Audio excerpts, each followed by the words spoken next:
It's Maundy, Thursday in Holy Week. That's one of the important days of the church year. And usually on Thursdays, we're together at St. James, but right now we can't be. And so I wanted to send this message and have something maybe for you to think about together with your families. There are some words that we use in church that we don't hear many other places. The word hymnal, it's not so strange, but we don't usually talk about hymnals unless we're in church or prayer books. Maybe there are other words you can think about. But I just said it's Maundy Thursday. And Maundy just isn't a word I've ever heard anywhere except in a church. And I only hear it about this one day of the year. It sounds a little bit like Monday, but it's not Monday because it's Thursday. And it turns out it's an ancient word from Latin that actually comes from a longer word, mandatum, and that means commandment. So if you were going to think about this day, you could think about it as Commandment Thursday. There are a lot of commandments. I think most of you probably know about the 10 Commandments, but there are actually in the Old Testament, in the Hebrew scriptures, over 600 commandments, 600 rules. That's a lot of rules to keep track of. Some of the people in Jesus' time didn't think he was doing such a great job keeping all the rules. So they asked him, okay, which is the great or the greatest commandment? And Jesus said this, you've probably heard it before. Love the Lord your God with all your heart and with all your mind and with all your soul. And the second is like it. Love your neighbor as yourself. So he actually thinks you can't love God and not love your neighbor at the same time. Those two always go together. So I've been thinking about that a lot.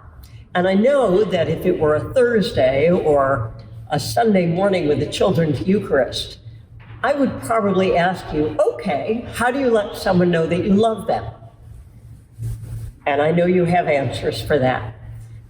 You would tell me, I give them a hug, or I tell them I love them, or I give them a kiss, or I comfort them when they're sad. And that would be right. And if it was a Sunday morning, I might even ask you to show me what that looks like and have you give hugs to one another. But what's so strange right now, in the middle of this illness, this virus that's making so many people sick, is that all the ways we usually show people we love them, we can't do.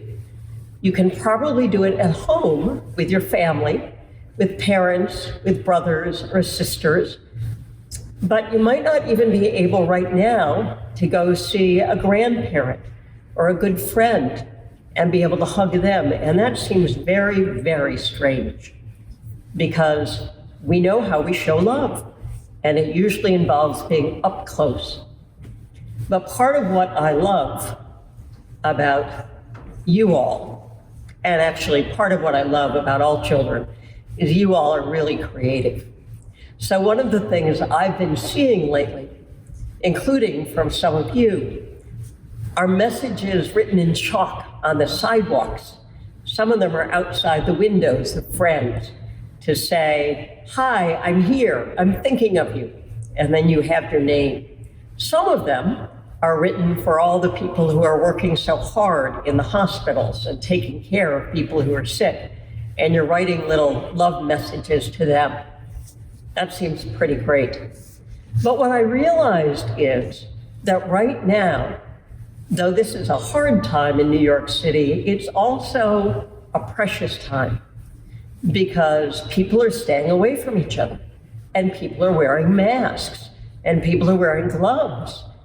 And that doesn't seem very friendly, but it's actually really loving. We're all doing that so that we'll stay safe, but so that other people will stay safe too. We're doing that in hopes that no one will get sick, or at least as few people as possible get sick, and the people who get sick will be able to have the help they need. So you all and we all in this time are actually loving God on this Maundy Thursday because we're remembering how much God wants us to love other people, and we're living it out every day.